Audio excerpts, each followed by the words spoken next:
Speed starts in 3, 2, 1. We've all heard the iconic phrase, an apple a day keeps the doctor away. But when you pick up that apple from your grocery store, it might be surprising to know that it hides a secret. It probably has been treated with solutions of diphenhydramine or captan. You could end up right where you don't want to be, the doctor's office. Not exactly the picture-perfect apple you hoped for, right? Wait. I understand that some of you may not be familiar with terms like diphenhydramine or even captan. But before we panic, apples are indeed very healthy and good to consume.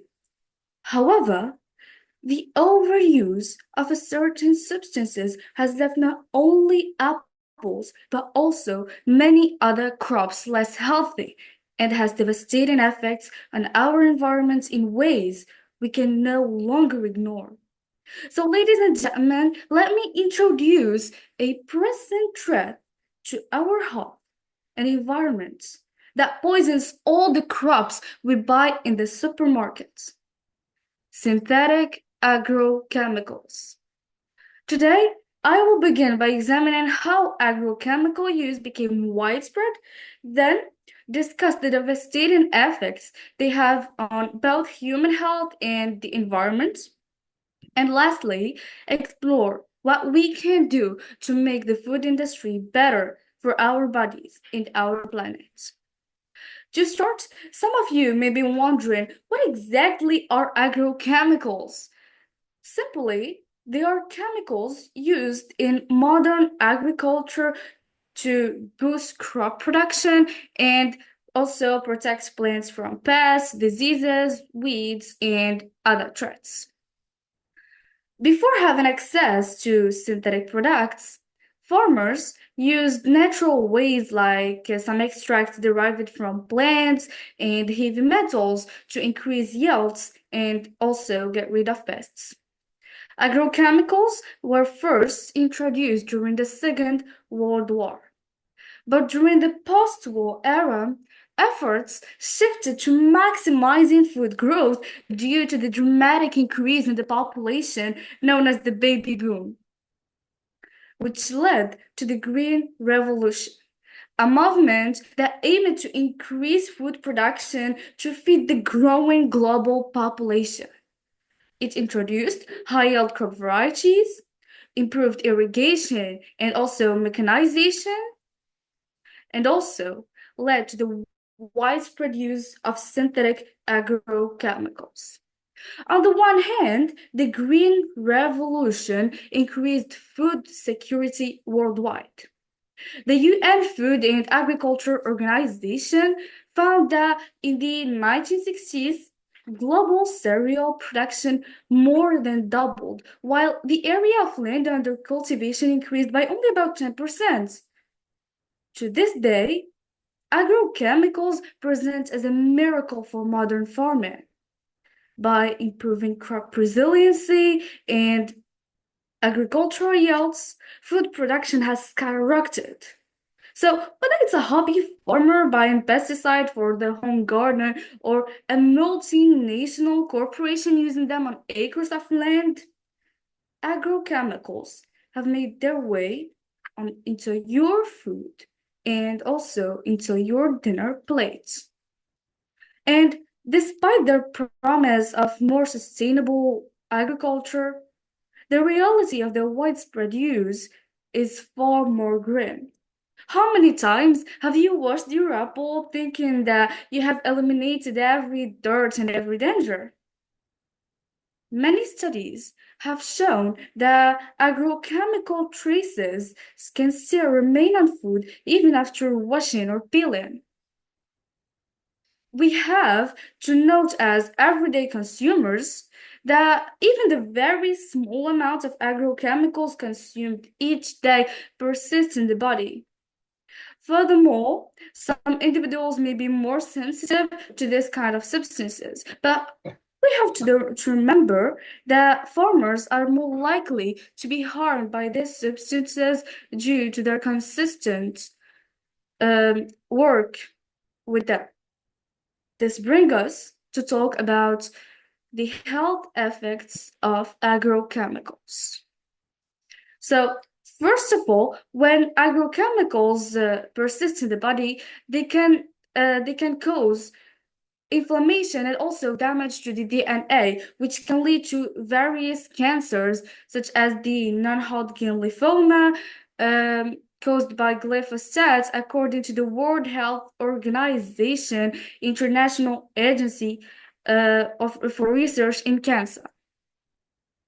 Also, these chemicals can interfere with the endocrine system, causing hormonal imbalances, infertility, and which can lead to birth defects and which can also affect reproductive health.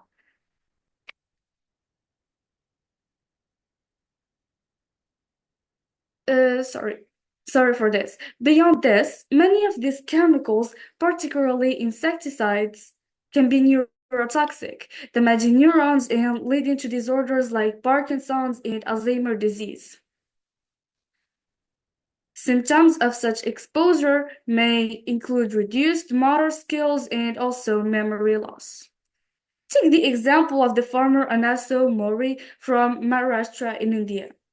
He worked for decades in direct contact with agrochemicals.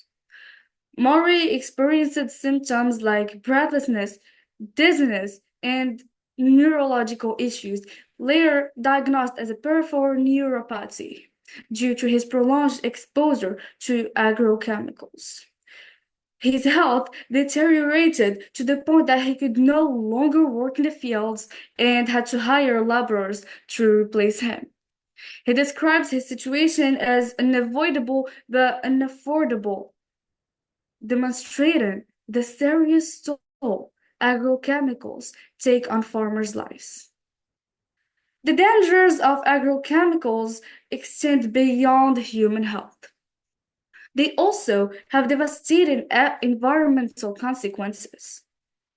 When sprayed, agrochemicals can become airborne, traveling far from their intended targets. Airborne agrochemicals not only pose a threat to humans when we breathe but it also poses a serious threat to wildlife like birds, bees, and butterflies, and many others, which are essential to our ecosystem. Once these chemicals settle, they can also disrupt soil health. The excessive use of synthetic fertilizers and pesticides depletes organic matter and harms beneficial microflora and enzymes that are essential for soil fertility. Over the time, this degradation leads to reduced crop productivity and increased soil toxicity, making land less sustainable for farming. Soil contamination also has cascading effects on biodiversity. Earthworms and other microorganisms crucial for soil health decline, affecting the entire food web. Birds and small mammals that rely on soil-dwelling insects as a food face population declines, further unbalancing ecosystems. Agrochemicals can also contaminate water systems through runoff, drift, or leaching. Persistent residues in soil and plants eventually make their way into rivers, lakes, and groundwater, rendering water unfit for human consumption. The consequences for the aquatic biodiversity are severe. Fish, invertebrates, and amphibians are particularly vulnerable to pesticide use. I'm not sure if you share my perspective, but after studying the issue, I've noticed that while the world successfully addressed the problem of widespread of hunger, it fell into another dilemma: the overuse of synthetic agrochemicals. However, there's still hope, as solutions are always available. So let's break down the potential solutions to this problem into three key categories. I call the first category farming smarter, which is about reducing agrochemical use through sustainable practices that protect the environment while ensuring high yields. We can use many methods, such as organic farming, that avoid synthetic fertilizers and pesticides, relying on composting, crop rotation, and companion planting to improve soil health and also control pests naturally. Biopesticides, also derived from plants or microorganisms, offer another natural alternative. Modern technologies such as drones and sensors help farmers to apply water and fertilizers more efficiently. To make this shift, farmers need support through subsidies, grants, and training programs. Let's move on to the second category about regulatory and policy measures. This category addresses the need for stronger regulations and government action to limit the harmful effects of agrochemicals. Governments can enforce stricter laws on the sale, use, and availability of harmful agrochemicals. Also, banning or restricting the most dangerous chemicals that are highly toxic, persistent in the environment, or that pose serious risks to wildlife. Many regions and organizations have already started working on this a long time ago. Like the European Union has already restricted and banned many agrochemicals. This requires scientific research and risk assessments. Balancing the benefits of these chemicals with their potential harm. By tightening these regulations, we can reduce the risk associated with these chemicals and also foster a safer and more sustainable farming system. And also, the last but not least category is called Your Voice Matters. One single person can make change. One of the most effective solutions is you. Your action to avoid these chemicals can make a big change over the world. As consumers, we can drive change by choosing products that are free from harmful chemicals. One way to do so is to look for certifications such as organic or fair trade. But also, there are other methods as well. For example, you can research brands that prioritize sustainability. And day by day, people can make opposing movements that can exert pressure on government and companies also to ban harmful chemicals. This can include petitions, protests, and media campaigns to raise awareness and demand action. As we come to close, I want you to keep in mind that we don't have to try to control nature. And because I know that we live in a time that obliges us to control it, we have to do it in very small amounts. And our practices should be more friendly with our ecosystem. Because it is we humans who are going to live in and who are going to need it to keep a stable life. And after all, our practices to control nature only turns against us and are only temporarily efficient.